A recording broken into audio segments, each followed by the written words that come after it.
Welcome back. You have officially stepped into the final stretch of our 30-day journey. Yesterday, we spent time looking at where you've been and how much you've learned. But today, we are shifting our gaze. Today, we are looking forward. Think about your life. Think about your goals, your upcoming weekend, or even what you plan to eat for dinner tonight. To share these thoughts with the world, you need to master the language of the future. In English, the future isn't just one thing. It's a collection of plans, intentions, and sudden decisions. By the end of this 10-minute lesson, you will be able to tell someone exactly what you intend to do and what you think will happen next. You aren't just living in the moment anymore, you are preparing for what's coming. Let's learn how to talk about tomorrow. When we talk about the future in American English, we primarily use two structures, will and going to. While they both point forward in time, they carry different in meaning. Let's start with going to. Think of going to as your roadmap. We use this when we have a plan or a clear intention that we decided on before the moment of speaking. For example, I'm going to study English at 5 p.m. This isn't a surprise. It's on your schedule. The structure is simple. Use the verb to be, am, is, or are, plus going to, and then your base verb. Repeat these after me. I am going to travel. He is going to cook. They are going to visit us. Now let's look at will. We use will for a few specific reasons. First, for facts that are certain. The sun will rise tomorrow. Second, we use it for predictions based on our opinion. I think it will rain later. And third, this is important, we use will for spontaneous decisions made right now. If your friend says, I'm thirsty, you respond, I will get you a glass of water. You didn't plan it 10 minutes ago, you decided it just now. To make your future sentences more specific, you need time markers. These are the when of your sentences. Tomorrow is the most common. Then we have next. Next week, next month, next year, or even next Monday. We also use in to show a period of time like in 10 minutes or in 2 years. Finally, soon and later help when you don't have a specific time in mind. When you combine a structure like going to with a time marker like next month, your English becomes clear and professional. Let's practice your intentions first. Imagine you are planning a big vacation. I will give you a prompt, and I want you to turn it into a sentence using going to. First prompt, visit Paris/next summer.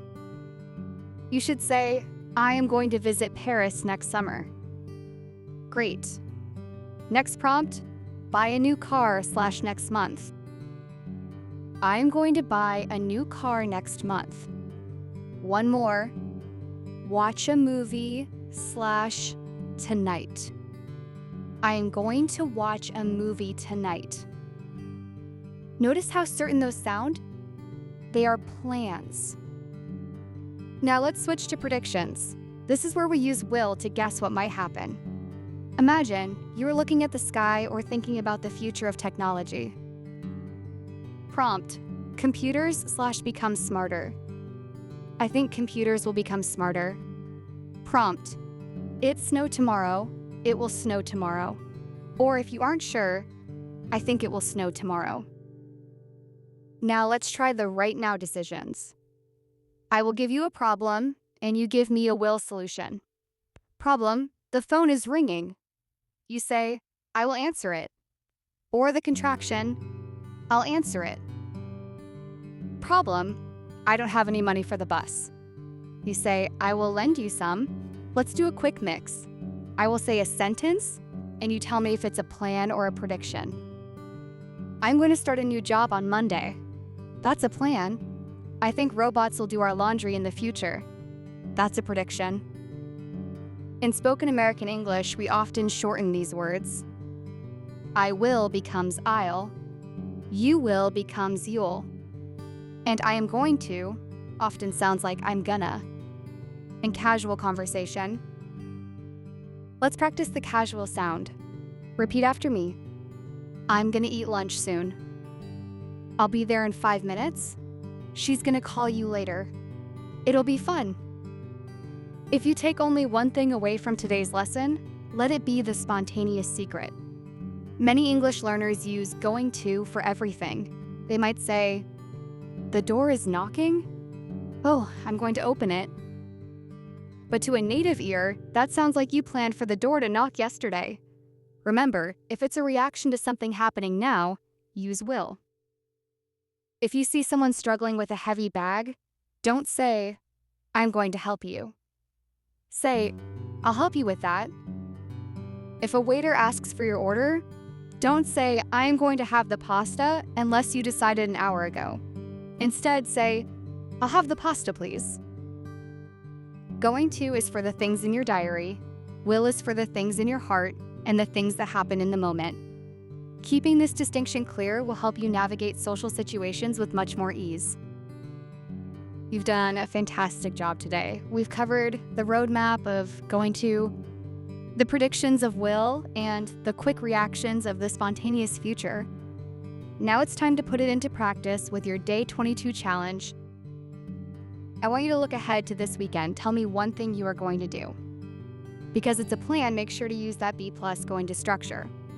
For example, this weekend, I'm going to visit my grandmother. Write your sentence in the comments below. I'll be checking to see your plans.